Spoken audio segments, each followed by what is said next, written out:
اب دیا لوٹ کے تو یہی آنا ہے، میں یہی انتظار کروں گا۔ اختتام سفر تو ہونے ہی والا ہے کتنی زندگی، پھر کہاں جائے گا؟ تو کیوں نہ وہاں انتظار کروں جہاں بعد میں پوچھنا ہی ہے۔ ہم کہتے ہیں نا کبھی حج میں اپنے ہمارے کہتے ہیں جو جاتے ہیں، کبھی اپنی اہلیہ سے کہتے ہیں اگر بچھڑ گئے تو یہاں پہنچنا میں یہی رہوں گا۔ تو ہم سب لوگ اگر بچھڑ گئے تو ایک جگہ تو جمع ہونا ہی ہے، وہیں ملیں گے۔ اب جہاں ملنا ہی ہے چلو سفر اسی طرف کریں۔ اب بتائیے کیا کہہ رہا تھا، کہاں تھا؟ وَتَكَاثُرٌ فِي الْأَمْوَالِ۔ اب تم یہ کہتے ہو، اب یہ ایک دور اور آتا ہے زندگی کا۔ اب اللہ نے کہا دیکھو اس کی مثال میں تم کو بتاؤں، وہ تمہارا کھیلنا، تمہارا تماشا دیکھنا، تمہارا ایسے بالوں کو سنوارنا اور اپنے بچپنوں کو زینت بنانا، اس کے بعد تمہارا جوانی میں فخر کرنا، اس کے بعد تمہارا بیٹے والا ہونا اور مال والا ہونا اور اس کو زیادہ زیادہ بڑھانے کی فکر میں لگنا۔ سن لے، سن کمثل غیث، سن تیری مثال کیا ہے۔ یہ سمجھ لے کہ آسمان سے بارش برس رہی ہے۔ اب دیکھ اس کا چٹکی میں صفایا، آسمان سے بارش ہو رہی ہے۔ یوں جب کسان بھائی بارش دیکھتا ہے تو جھومنے لگتا ہے، کھیل تماشا، لعب و لہو کے ساتھ ملا دیا۔ کمثل غیث، بارش ہوگی تو کسان کے چہرے پہ بشاشت، کہتا کہ اب تو اللہ تعالی کھیتی اگائے گا۔ اعجب الکفار نباتہ، خوش ہو گیا کہ کھیت اگ رہی ہے۔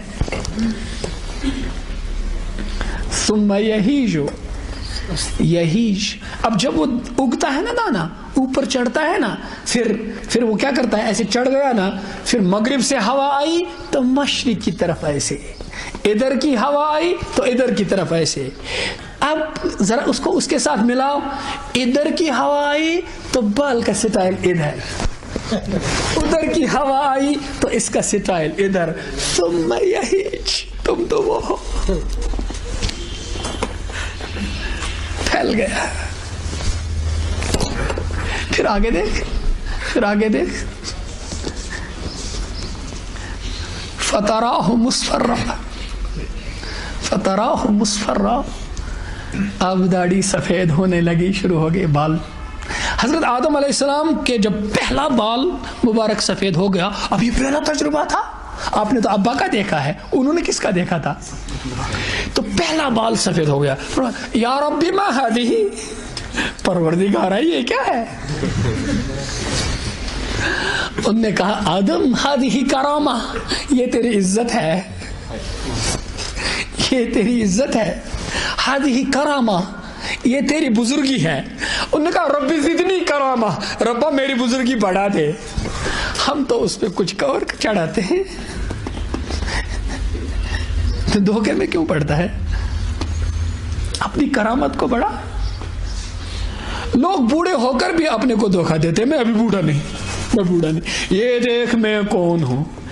20 سال پہلے کی تصویر جیب سے پاکٹ سے نکالتے ہیں، یہ دیکھ میں کیسا تھا۔ ارے اس کو بند کر دے، کہتے تو کیسا ہے، کہاں سے کہاں پہنچ گیا، تیرا بچپنا کدھر گیا، بچپنا کدھر گیا، تیرے بڑھاپے کے سینے میں دفن ہو گیا۔ ڈھونڈ اپنا بچپنا، دیکھ اپنے باپ کی طرف۔ ایک نوجوان تھا، بڑا نٹکھٹ لڑکا، بہت شرارتیں کرتا تھا، جہاں کتا دیکھتا تھا ادھر مارتا تھا۔ ہمارے ساتھ جماعت میں نکلا وہ، اس کے بعد ادھر سے آیا، اب وہ مسجد میں بیٹھا ہے۔ میں نے عجیب تماشا دیکھا، ادھر دیکھتا ہے رو رہا ہے، بلک رہا ہے، ادھر دیکھتا ہے رو رہا ہے۔ میرے تو کلیجہ پھٹنے لگا اور میں بھی رو رہا تھا۔ پھر میں نے ادھر چڑھ کر میں نے اس سے کہا تم کیوں رو رہے تھے اس طرح، عجیب سی بات، ادھر دیکھتے تھے رو رہے تھے، ادھر دیکھتے تھے رو رہے تھے۔ کہا میں آپ کو بتاؤں گا، کسی اور کو نہیں بتاؤں گا، وہ جو میں نے وہ میرا باپ ہے، ہمارے گھر میں اس کی جوانی کی تصویر ہے، اور ایسی تصویر کہ موٹے تازے ہیں اور ان کے بال اوپر کے ہیں، ان کا سٹائل، چھوٹی چھوٹی داڑھی ہے اور ان کے پٹھے مضبوط دکھائی دیتے ہیں، ورزشی جسم ہے ان کا۔ آج میں دیکھ رہا ہوں میرے باپ کا چہرہ اداس اور کمزور ہو گیا ہے، میرا کلیجہ کٹ رہا ہے۔ ایسا بیٹا جس کو اپنے باپ کا چہرہ دیکھ کر رونا آتا ہے۔ آج تو ایسے بیٹے پیدا ہو رہے ہیں جو اپنے باپ کو تھپڑ مارتے ہیں اور اپنی زندگی بنتے دیکھ رہے ہیں اور کہتے ہیں میرا باپ کباب میں ہڈی ہے۔ چلو اپنی زندگی الگ بسائیں، یہ بڈھی اور بڈھیا اور بڈھا کباب میں ہڈی ہو گیا۔ اب ڈر ہے کہیں یہاں بھی وہ اولڈ ایج ہومز نہ بنے۔ آپ بناتے نہیں، ہم چھپے چھپے نفاق کے شکار ہو گئے ہیں۔ یہاں اولڈ ایج سینٹرز بناتے نہیں، لیکن ہر گھر میں وہ بیچارے الگ تھلگ پڑ گئے ہیں۔ کیوں؟ آپ صلی اللہ علیہ وسلم نے فرمایا کاش میری ماں ہوتی، کاش میری ماں ہوتی اور میں نماز پڑھتا ہوتا اور پھر میں اپنے رب سے راز و نیاز کرتا ہوتا۔ حضرت علی کرم اللہ تعالی وجہ الوجہ فرماتے ہیں جب میں تلاوت کرتا ہوں تو میرا رب مجھے اپنا کلام سناتا ہے، اور جب میں نماز پڑھتا ہوں تو میں اپنے رب کو اس کا کلام سناتا ہوں۔ تو آپ نے فرمایا میں نماز پڑھتا ہوتا، اپنے رب سے سرگوشی کرتا ہوتا، اور میری اماں بولتی محمد، میں نماز وہیں چھوڑ کر کہتا اماں میں حاضر ہوں، اماں میں حاضر ہوں۔ حضرت سعد بن معاذ بڑے صحابی ہیں رضی اللہ تعالیٰ عنہ، انصار کے سردار ہیں۔ حضرت سعد بن معاذ اولین دور کے حضرت مصعب بن عمیر رضی اللہ تعالیٰ عنہ کے ذریعے سے مسلمان ہو گئے ہیں۔ حضرت سعد بدری صحابہ ہے، بدر کے صحابہ کو مغفرت ہے۔ یہ بدری صحابہ، حضرت ابھی ٹائم ہے مجھے، یہ بدری صحابہ ہیں، بدری بدر میں لڑے ہیں، ان کا انتقال ہو گیا۔ اب اللہ کے رسول صلی اللہ علیہ وسلم اور سارے صحابہ جنازہ ہو رہا ہے، آپ صلی اللہ علیہ وسلم پنجوں پہ چل رہے ہیں۔ عرض کیا گیا یا رسول اللہ صلی اللہ علیہ وسلم آپ جنازے میں پنجوں کے بل کیوں چل رہے ہیں؟ فرمایا سعد کے جنازے میں 70,000 فرشتے تشریف لائے۔ یہ سعد ہے، اب اللہ کا حبیب جنازہ پڑھا رہا ہے، سارے صحابہ جنازے میں، 70,000 فرشتے۔ ترمذی میں یہ واقعہ ہے، 70,000 فرشتے جنازے میں ہیں اور حضرت سعد کو قبر میں ڈالا گیا، اور آپ نے فرمایا ہائے افسوس، حضرت سعد کی قبر تنگ ہو گئی۔ کس کی قبر تنگ ہو گئی؟ مجھے بھی تو قبر میں جانا ہے اور آپ نے بھی تو جانا ہے۔ کہا سعد کی قبر تنگ ہو گئی۔ ہم نے تو کبھی قبر کے بارے میں سوچا ہی نہیں ہے، مکان کے بارے میں بہت سوچتے ہیں۔ مکان میں بھی تو رہنا ہے اور قبر میں بھی تو رہنا ہے، ادھر تھوڑی دیر کے لیے، ادھر بہت دیر کے لیے، ادھر بھی بعد میں نہیں رہنا، وہ بھی ہمارا گھر نہیں۔ تو تنگ ہو گئی، ادھر تو لکھا ہے کیا بات ہے ہوئی؟ کہا کہ آپ تو مویشی پالتے تھے، گلابانی کرتے تھے، بیڑ بکریاں پالتے تھے۔ اب جو آدمی بیڑ بکریاں پالتا رہے تو کبھی بیڑ بکریاں پیشاب بھی کرتے ہیں، کبھی پیشاب کی چھینٹیں اتنی کم اٹھتی ہیں دکھائی نہیں دیتے، اگر سورج کی تھوڑی سی کرن ہو تو اس کرن کے اندر وہ دکھائی دیتی ہیں، وہ اتنی تھوڑی ہوتی ہیں، کپڑے پہ بھی دکھائی نہیں دیتی، وہ ویسے بھی معاف ہوتی ہے۔ ہمارے علماء فرماتے ہیں وہ ایسی چھینٹیں معاف ہوتی ہیں، وہ کبھی ان کو لگی تو اس کا خیال نہیں رہا، تو کہا کہ ان چھینٹوں کی وجہ سے کمر تنگ ہو گئی۔ اب یہ پڑا ہے، ایک جگہ ایک اور وجہ ہے موجود، ایک جگہ ایک اور وجہ، اس کی وجہ لکھی ہے۔ ایک اور وجہ ہے کہ ان کو ایک دفعہ بیوی نے کسی کام کے لیے پکارا، ماں نے بھی کسی کام کے لیے پکارا، تو پہلے وہ بیوی کی پکار پہ گئے اور ماں کی پکار کو دوسرا نمبر دے دیا، اس لیے قبر تنگ ہو گئی۔ لیکن وہ تو زیادہ ہوتا ہے، کیونکہ پیشاب سے دوسری حدیثوں میں بھی آتا ہے کہ پیشاب کی چھینٹوں کا خیال نہ کرنے سے قبر تنگ ہو جاتی ہے، اور آپ نے اس کا علاج فرمایا، کہا اس کا علاج ہے، تم قبر کے عذاب سے بچ جاؤ گے۔ بالکل علاج ہے اس کا، وہ یہ کہ تم سونے سے پہلے رات میں سورہ ملک کی تلاوت کیا کرو، قبر کے عذاب سے تم انہا منجیہ۔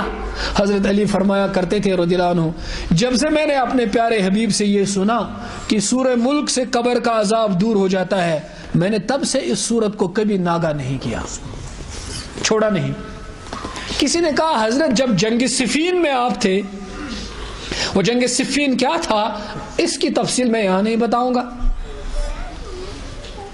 کہا وہ اس رات میں آپ لڑتے رہے تو اس کا کیا ہوا؟ کہا ارے اللہ کے بندے، گھوڑے کی پیٹھ پر پڑا، گھوڑے کی پیٹھ پر پڑا، سورہ ملک پڑھتا رہا، اس کو نہیں چھوڑا۔ یہ قبر کے فتنے سے نجات دے گا۔ ہاں تو ایسے فتنے ہیں جن میں ہم ہیں۔ حضرت ابن عباس رضی اللہ تعالی عنہ فرماتے ہیں کہ نزل جبرائیل علیہ السلام علی رسول اللہ صلی اللہ علیہ وسلم، ایک دفعہ تشریف لائے حضرت جبریل علیہ السلام آپ صلی اللہ علیہ وسلم کی خدمت میں، اور پھر کہا فتنے ظاہر ہوں گے۔ اور فتنہ کسے بولتے ہیں؟ جس کے اندر، جس سچویشن میں آدمی کا ایمان خطرے میں پڑے گا، وہ فتنہ ہے۔ آج کل فتنے ہی فتنے ہیں۔ نظر کا فتنہ، نظر کا بہت خطرناک فتنہ ہے۔ سارے فتنے تو نظر کے ہیں، یہ بھی فتنہ ہے۔ اس کے بیچ میں ایک بات ہے، میں ڈائگریشن لے رہا ہوں، لیکن اب میں اسے ڈائگریشن نہیں سمجھ رہا ہوں، میرے پاس وقت بھی کم ہے، کہیں اور پہنچنا ہے، ایک اس اور مجلس میں۔ ایک جگہ ایک صاحب نے لکھا ہے کہ جو آدمی نظر بچائے گا اس کے لیے ایک وعدہ تو طے ہے، اور وہ وعدہ خلاف نہیں ہوگا، وہ یہ کہ اس کی موت ایمان پر ہوگی۔ اور اس کی وجہ بھی بتائی ہے، دلیل کم نہیں دی ہے، ایک بڑی وجہ بتائی، فرمائی کہ اللہ تعالی کا ضابطہ ہے، ایک آدمی بازار نکلا اور وہ کہتا ہے کہ میں فلاں خوبصورت شکل، ہماری پیاری بیٹی کی بھی کہے گی کہ میں شکل دیکھوں گی کسی پرائے مرد کی، اور لڑکا سمجھے گا کہ میں کسی کی ماں بہن بیٹی کی شکل دیکھنا چاہتا ہوں، تو وہ اس سے دل کے اندر لذت محسوس کرے گا۔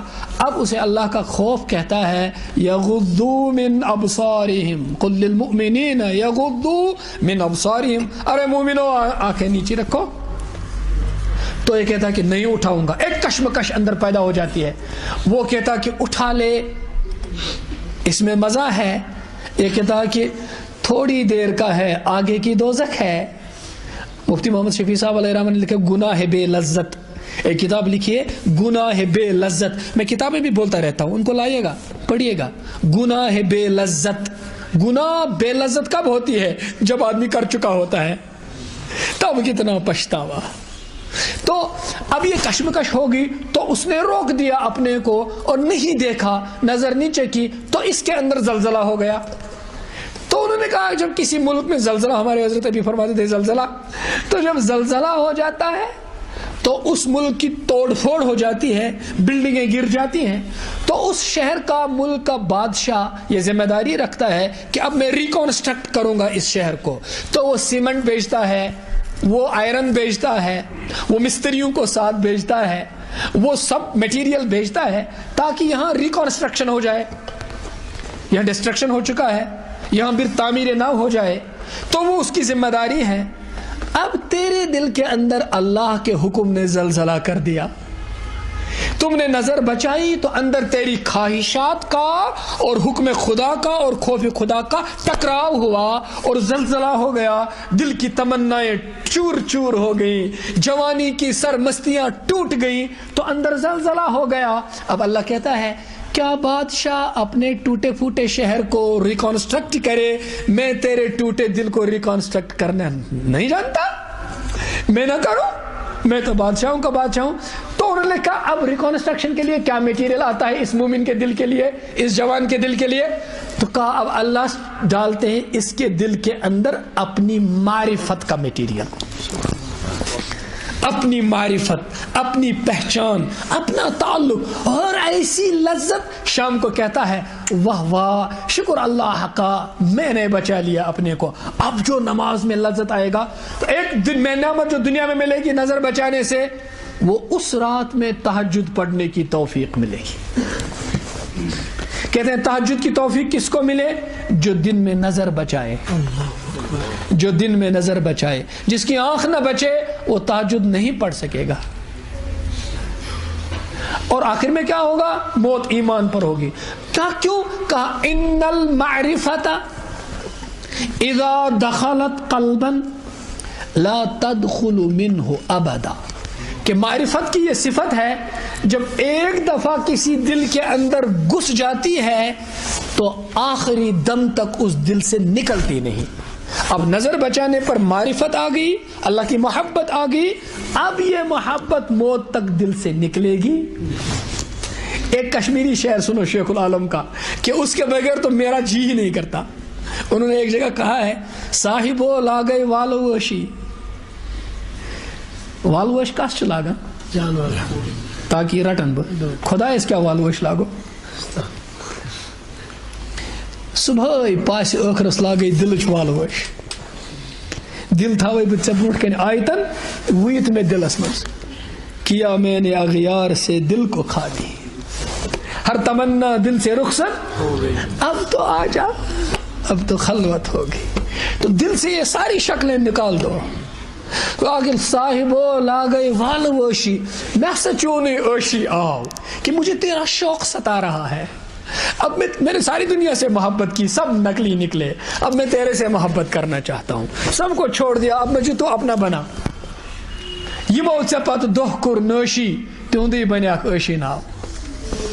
یمو ژے پتہ دۄہ کوٚر نٲشی، دۄہ کے معنی ہے جوانی، جنہوں نے ساری جوانی تیرے پیچھے لگا دی، تیرے دین پہ لگا دی، تجھے چاہا ساری زندگی اور جوانی میں تیری معرفت حاصل کی.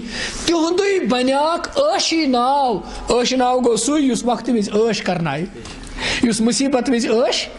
اب تو میرے لیے سب سے بڑی مصیبت کا وقت ہے، میری موت کا وقت. اب تہندی بنیاک عٲشی ناو، اب تو میرا عٲش ناو، اب بند مجھے، اب تیری ضرورت ہے. تو موت کے وقت وہ دستگیری کرے گا. جس قبر میں ہم نے جانا ہے، ایک واقعہ بتا دوں گا ابھی ختم کر رہا ہوں. حضرت زینب رضی اللہ تعالی عنہ ہمارے پیارے رسول صلی اللہ علیہ وسلم کی بڑی بیٹی صاحبہ ہیں، بڑی دختر مبارکہ. ان کے شوہر مسلمان نہیں ہوئے تھے. ابو العاص جب ہجرت ہوئی تو یہ دونوں میاں بیوی مکے میں رہے. جب بدر کا واقعہ ہوا تو کفار مارے گئے 70 سے آس پاس، تو اتنے ہی قید ہو گئے. اور یہ جو ابو العاص صاحب ہیں ہمارے پیارے حبیب صلی اللہ علیہ وسلم کے داماد، یہ تو ان کی طرف سے لڑنے آئے تھے، کافروں کی طرف سے، یہ بھی قید ہو گئے. اب وہاں مشورہ یہ ہوا کہ جس کے پاس پیسہ ہوگا تو وہ فدیہ دے گا اور ہم اس کو چھوڑ دیں گے، جس کے پاس نہیں ہے پڑھا لکھا ہوگا تو مسلمانوں کے 10 بچوں کو پڑھنا لکھنا سکھائے اور اس کو بھی چھوڑ دیں گے. اب یہ ابو العاص صاحب، ان کے لیے تو مال چاہیے، مال دیں گے تو جان چھوٹے گی. ان کے گھر میں تو ہمارے آقا و مولا صلی اللہ علیہ وسلم کی دختر مبارکہ ہیں، ان کے گھر میں تو وہ ہے. جب ان کا نکاح ہوا تھا تو ہماری اماں حضرت خدیجۃ الکبریٰ رضی اللہ عنہا نے اپنا ایک ہار ان کو دے دیا تھا تحفے میں، اپنی طرف سے ایک ہار ان کو دیا تھا ہدیے میں. بیٹی تھی، بیٹی کو دیا تھا شادی کے وقت میں. وہ ہار ان کے پاس موجود تھا. تو حضرت زینب نے وہ ہار اپنے ابا کے حضور بھیجا، کہا میرے پاس تو مال نہیں، میرے پاس یہ ہار ہے، میرے شوہر کو رہا کیجیے. جب ہمارے آقا کی نظر مبارک اس ہار پہ پڑی تو آنکھوں سے آنسوں کی بارش شروع ہوگی. کہا میری زینب نے وہ ہار بھیج دیا ہے کہ اس کے شوہر کو چھوڑ دو. تو انہوں نے صحابہ سے مشورہ کیا، کہا میرے صحابہ میں تم سے مشورہ لیتا ہوں، تم چاہو تو میں زینب کا یہ ہار لیے بغیر اس کے شوہر کو چھوڑنا چاہتا ہوں، میں اخلاق میں اور مروت میں اس کا ہار بھی واپس کرنا چاہتا ہوں۔ تو انہوں نے کہا سر و چشم آپ فرمائے تو ہم تو جان دینے کے لیے تیار ہیں۔ تو وہ ہار بھی واپس بھیج دیا اور ان کے شوہر کو بھی واپس بھیج دیا، اور ادھر سے کہا کہ زینب کو بھیج دینا ادھر۔ تو وہ وہاں سے نکلی، ابو جہل ملعون بدبخت نے راستے میں روکا، کہا کہ ایک تو حضرت محمد صلی اللہ علیہ وسلم کی بیٹی ہے اور دن دہاڑے جانے دیں گے؟ تو تیر مارا، وہ گھوڑے سے گر گئی، زخمی ہو گئی۔ کہا کہ رات میں لے جانا اس کو، دن میں نہیں۔ آئیں اور بہت دیر تک بیمار رہی، اس زخم سے وہ پھر صحت یاب نہیں ہوئی۔ اس کے بعد اسی زخم سے ان کا انتقال ہو گیا۔ ان کا انتقال ہوا تو قبر کے اندر آپ صلی اللہ علیہ وسلم خود تشریف لے گئے، قبر میں اتر گئے اور حضرت زینب کے نعش مبارک کو اپنے بازو میں لے لیا اور اس کو ایسے قبر میں سلا دیا۔ قبر میں سلا دیا تو یوں چہرہ مبارک صحابہ نے دیکھا، آپ کے چہرے انور پر غم اور اندوہ کے آثار ہیں، غمگین چہرہ مبارک، اداسی ہے، بہت اداسی ہے۔ اس کے بعد آپ نے سر مبارک نیچے کیا اور اس کے بعد سر مبارک اٹھایا تو بشاشت ہے۔ اب صحابہ نے سوال کیا، قربان جائیے، انہوں نے تو کھول کھول کے رکھا دیا۔ کہا اے پیارے حبیب صلی اللہ علیہ وسلم، آپ نے حضرت زینب کو سلایا تو آپ کا چہرہ اداس ہو گیا، کیا وجہ ہے؟ کہا جو ہی میں نے زینب کو قبر کے حوالے کر دیا اس کی قبر تنگ ہو گئی۔ اس کی قبر کس کی؟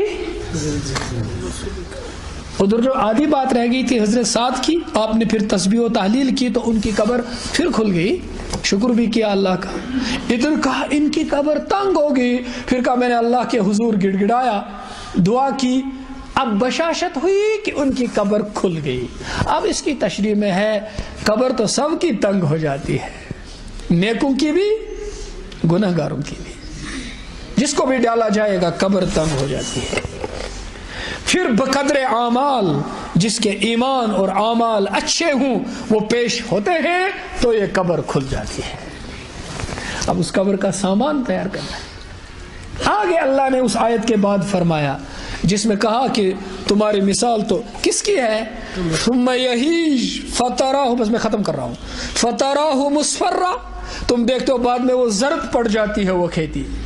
یہ تمہارا بڑھاپا شروع ہو گیا، زرد کھیتی، ثم یکون حطاما، پھر گر کر وہ بوسا ہو جاتا ہے، وہ تیری زندگی بوسا ہو جاتی ہے، ٹوٹ گیا، چور چور ہو گئی تیری جوانی، ختم، نحیف البدن۔ وفی الآخرۃ عذاب شدید، ابھی کہاں ہو؟ ابھی تو آگے کی زندگی ہے۔ وفی الآخرۃ عذاب شدید، اب تو عذاب شدید آگے ہے۔ ومغفرۃ من اللہ، یا دوسری چیز ہے، اور مغفرت بھی ہے اللہ کی طرف سے، ورضوان، اور اس کی رضامندی۔ تو دو چیزوں میں سے ایک کے لیے تیاری کر، اسی کھیتی میں، اسی بچپنے میں، جوانی میں، بڑھاپے میں اور کمزوری میں اور ناتوانی میں، آگے کے لیے تیاری کر۔ آگے ایک راستہ ہے عذاب کا اور ایک راستہ ہے اللہ کی رضا کا اور جنت کا۔ وَمَا الْحَيَاةُ الدُّنْيَا إِلَّا مَتَاعُ الْغُرُورِ، اور دنیا تو ہے دھوکے کا سامان، دھوکے کا، اس میں دھوکہ ہے، اس میں دھوکہ ہے۔ دنیا نے سب کو دھوکہ دے دیا، سب کو دھوکہ دے گئی۔ آگے اللہ کہتے ہیں اب تم کیا کرو گے؟ وَسَارِعُوا إِلَى مَغْفِرَةٍ مِّن رَبِّكُمْ، ارے دوڑو دوڑو، کوشش کرو، جلدی کرو، جلدی کرو، اللہ کی مغفرت کی طرف دوڑو۔ وہ جو دوسرا راستہ ہے اس کی طرف دوڑو، اللہ کی مغفرت کی طرف دوڑو۔ وَجَنَّةٍ عَرْضُهَا كَعَرْضِ السَّمَاءِ وَالْأَرْضِ، اور اس جنت کی طرف دوڑو اور کوشش کرو اور محنت کرو اور آج ہی سے لگ جاؤ، جس جنت کی چوڑائی زمین و آسمان کی طرح کی ہے۔ وہ کن کے لیے ہے؟ اعدت للذین آمنوا باللہ ورسلہ، وہ ان کے لیے تیار ہے، سور کر تیار انتظار کر رہی ہے وہ جنت جو ایمان لائے اللہ پر اور اس کے رسولوں پر۔ اگر موقع ہوتا یہاں ورسولہ ہی کیوں نہیں ہے، رسولی کیوں، رسولی ہی کیوں ہے، ہمارے بہت سارے مسائل کا حل اس میں ہے۔ سارے نبیوں پر ایمان، سارے نبیوں پر، بہت سارے قومیں ایمان کی بات کرتے ہیں لیکن کسی نہ کسی نبی کو جھٹلاتے ہیں، تو ان کے لیے جنت کی بشارت نہیں۔ ایک امت مسلمہ ہے جو سارے نبیوں کو تسلیم کرتی ہے. یہودیوں نے حضرت عیسیٰ کو جھٹلایا, عیسائیوں نے حضرت محمد کو جھٹلایا صلی اللہ علیہ وسلم, سب کفار میں شامل ہو گئے, اور حضرت محمد صلی اللہ علیہ وسلم کے امتیوں نے سب کو تسلیم کر لیا. نجات اسی میں ہے.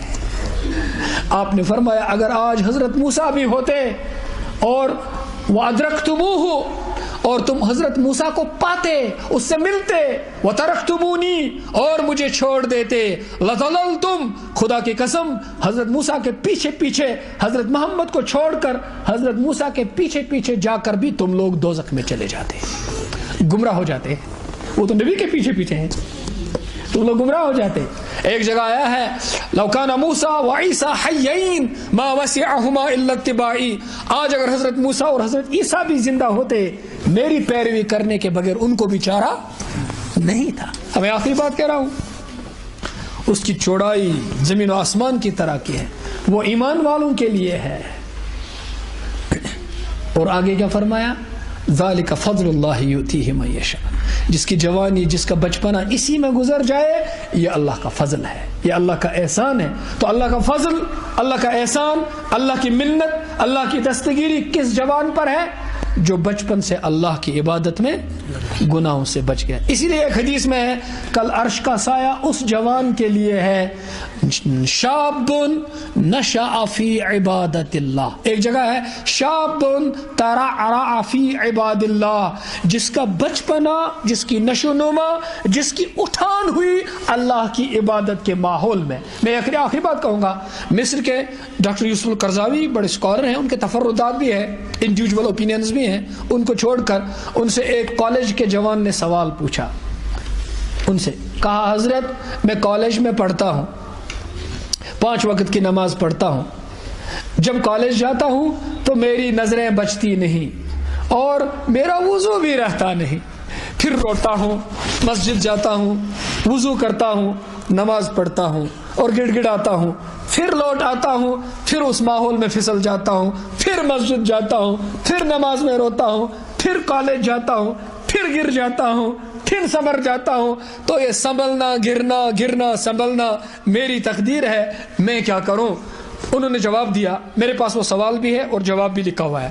تو انہوں نے جواب دیا تم ایسے گرتے ہو, سنبھل جاتے ہو, تم اپنی محنت نہیں چھوڑتے اور شیطان اپنا کام نہیں چھوڑتا, تم بھی نہیں ہار مانتے اور وہ خبیث تو مانتا ہی نہیں. تو مجھے یقین ہے اور امید ہے کل محشر میں جو جوان عرش کے سائے میں ہوں گے تم بھی انہی میں ہوں گے. مجھے اس کی امید ہے. تم گر کر سنبھلنا نہیں چھوڑتے اور وہ سنبھال کر تجھے گرانا نہیں چھوڑتا, تو اس کشمکش میں اللہ تعالیٰ آگے تیری دستگیری چھوڑو مت, چھوڑو مت. یہ کیا کریں, آخری کہتے کہتے آخری ہی نہیں بن پاتی, کیونکہ یہاں آخری ہے ہی نہیں کچھ, ہے ہی نہیں کچھ آخری. اب آپ کا اشارہ ملے گا تو میں کر دوں گا. ایک آفیسر ہیں ICS آفیسر, میں بس ختم کرتا ہوں, میری اب حیثیت بھی نہیں, میں یہاں کھڑا رہا ہوں. ایک جموں پروونس کے وہ تھے, وہ پنچ کے تھے. آپ ان کی کتاب پڑھے, 1500 سال سے زیادہ صفحات کی کتاب ہے, قدرت اللہ شہاب کی کتاب ہے. انہوں نے کتاب لکھی ہے شہاب نامہ. تعلیم یافتہ طبقے میں آپ حوالے بھی دینے پڑتے ہیں کتابوں کے. انہوں نے اپنے توبے کی واقعات لکھے ہیں. آج جس کو ہم IAS آفیسر کہتے ہیں اس زمانے میں ICS آفیسر کہتے تھے. تو وہ وہی تھے. وہ کہتے ہیں کہ میں سرکاری ملازم تھا, تو میرے توبے کا واقعہ یہ ہے کہ میں ایران چلا گیا. ایران کے ایک ہوٹل میں ہمارا رہنا تھا, تو جب اس ہوٹل میں, شیراز جگہ, تو اس ہوٹل میں جب جانا ہوا تو اس کے دہلیز کے سامنے جو اس کا دروازہ تھا, سامنے کا فرنٹ ڈور تھا, اس پر ایک شعر لکھا ہوا تھا. ہوٹل کے سامنے شعر لکھا تھا, بازا بازا ہر آنچ ہستی بازا, گر کافرو گبرو بت پرستی بازا, ای درگاہ ماں درگاہ نا امیدی نیست, صد بار اگر تو بشکستی بازا. تو کیا مانے اس کے, ارے لوٹا لوٹا, تو چاہے کس حال میں پڑا ہوا ہے لوٹا, چاہے تو گر کافر ہو, گبر ہو, گبر آتش پرست, بت پرستی بازا, لوٹا. تو نے آتش پرستی کی ہو,